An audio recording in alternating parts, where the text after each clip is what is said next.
Galera, como eu prometi, tá aí um bônus sobre quanto custava para mandar uma carta no primeiro século. É muito bom você saber disso por dois motivos. Primeiro, para você entender a ética que Paulo tinha ao pedir uma oferta, mesmo com tão grandes custos, e também o que Paulo tinha no coração dele para realmente mandar uma carta. Não é como a gente manda um e-mail ou um WhatsApp, custava muito para ele, então realmente ele escrevia com muito carinho, com muito propósito.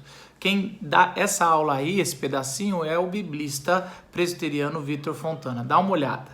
Até porque escrever uma carta no primeiro século não é igual escrever um e-mail hoje. Deixa eu falar disso, Botelho. Deixa eu falar disso. Vamos lá. Quanto que você acha que custa escrever uma carta no primeiro século? Essa é uma coisa importante, porque você, quando escreve uma carta no primeiro século, além de você ter o custo material de tinta, da pele de um animal que você vai usar para escrever, muito provavelmente, ou talvez um papiro, você tem o custo de um assistente, que geralmente é o cara para quem você dita a carta e ele redige, para que aquilo seja legível para qualquer pessoa e tal. Em Romanos é quem que faz isso para Paulo? Boa pergunta, esqueci o nome dele. Então eu pego lá. Pode ir aí que eu vou no final aqui. Mas tem cartas que Paulo faz isso com Epáfras, mas geralmente você tem um amanuense, que é esse cara que você é um assistente, que você vai ditar e ele vai escrever para que aquilo fique numa letra bonita, legível e tal. Tércio.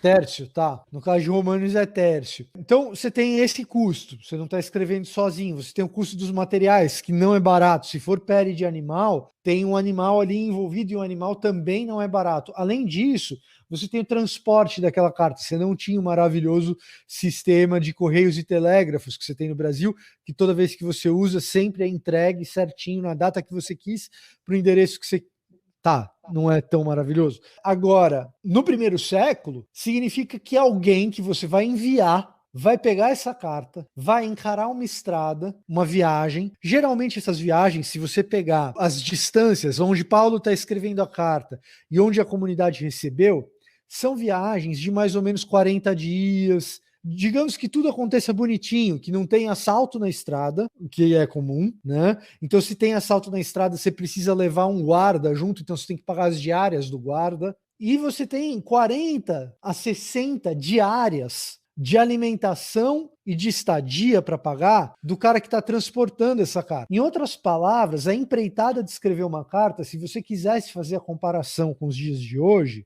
o quanto custa, é o custo de um carro 0 quilômetro. Bom, Custariam 60 mil reais para mandar uma carta? mais ou menos isso. Talvez mais, talvez menos, depende para onde você está enviando, assim, um negócio assim. Pensa que assim, o esforço de empreendimento individual do cara é mais ou menos parecido aí com você comprar um carro do ano bom. Pode ser 60 mil, 300 mil, depende. Qual que é a estrada que o cara vai pegar, quanto tempo demora. Ô Fontana, uma outra coisa aqui, a gente é muito romântico quando vai ler, mas às vezes o motivo de uma carta é o pedido de oferta mesmo, porque isso é caro. É tão caro mandar cartas e viajar que eu tô precisando é de oferta. E aí Paulo escreve um montão de coisa bonita, mas no final fala, ó, me manda uma oferta aí, porque senão eu não chego até onde eu quero ir. Isso é uma coisa interessante. Como que funciona o sistema de ofertas, especificamente no Ministério Paulino? São de duas espécies, né? Você tem Paulo pedindo ofertas para terceiros, ou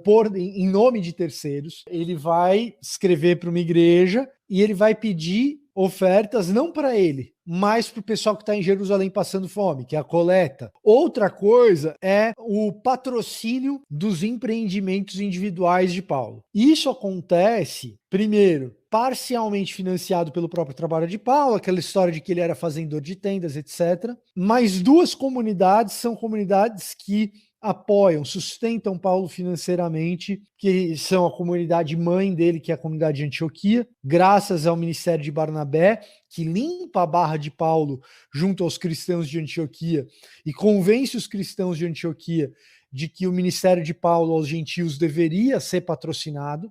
Então ele tem esse apoio da igreja de Antioquia e ele tem o apoio da igreja de Filipos, em especial quando ele vai preso, porque aí é uma outra situação complicada que a gente não imagina, mas quando você vai preso no primeiro século, você é responsável pelo seu sustento quando você está no calabouço. E aí as oportunidades de trabalho quando você está preso são absolutamente limitadas. Isso significa que geralmente alguém de fora da prisão vai enviar os recursos necessários para os seus mantimentos, para que você possa se alimentar. Então, quando Paulo é preso, a comunidade de Filipos faz essa sustentação aí.